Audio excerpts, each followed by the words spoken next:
Hi everyone.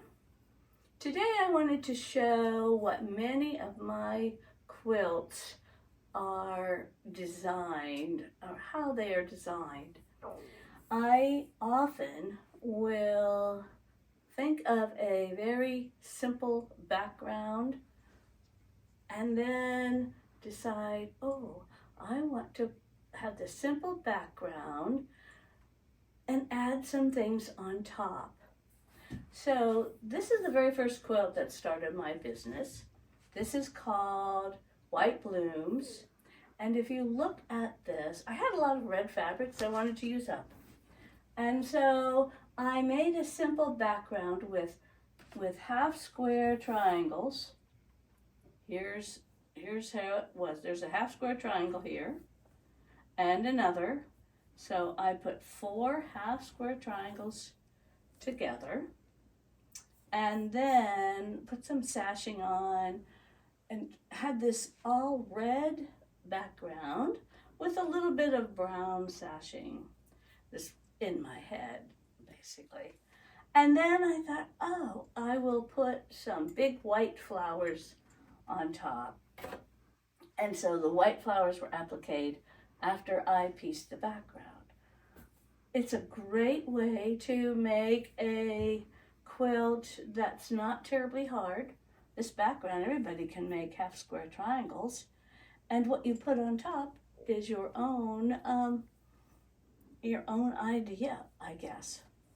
So I call these type of quilts piece, block, and applique. And piece blocks are the background. If you have a lot of a red color, you can make them all in red. The main thing is make it simple. It needs to be a simple background. You don't want to get too carried away. And then you put on applique. So these are what I call my P, B, and A quilts. This was the first one that I did. I have now done probably 8 to 10 of those in a different way, and made patterns from them. I want to show you another one that's similar to this one, but totally a different idea, or a different quilt.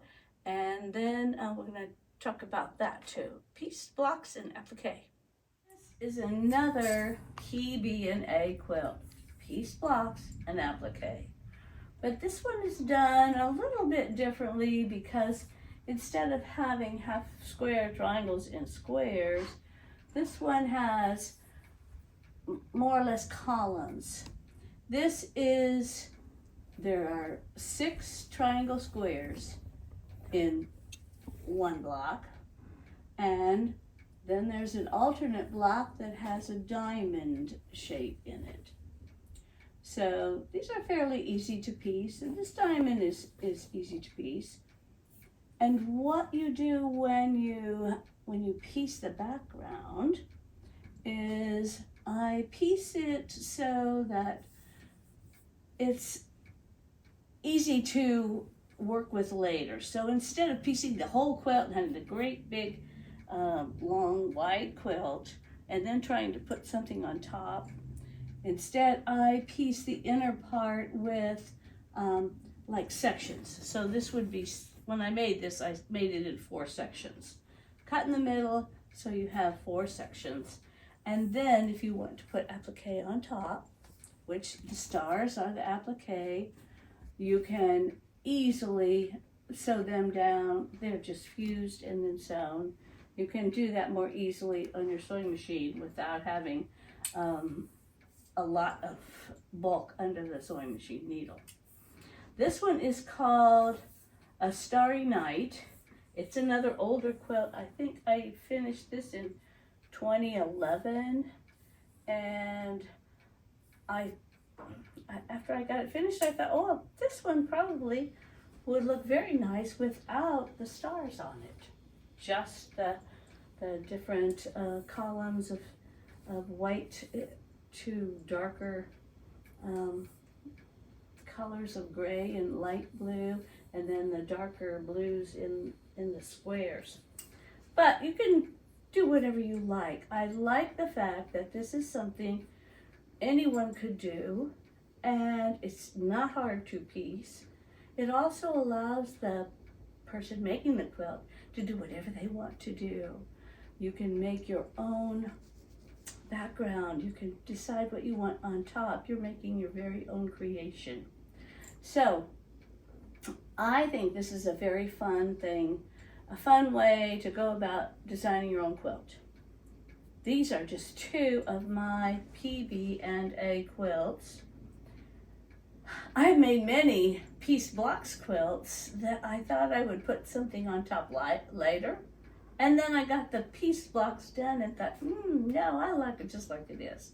So that's another way to go.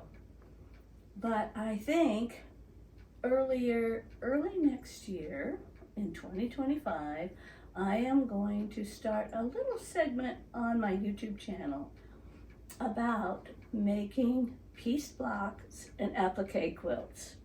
Starting with, we're going to do something very small. So if you're interested in trying something new, or you just want to see how it works, we won't do a full quilt. We will do a very small wall quilt, and you can make it bigger or however you want to do it. So I invite you to follow along. In January, I'll have more information, but it's a good way to try out making something that you've designed your very own self.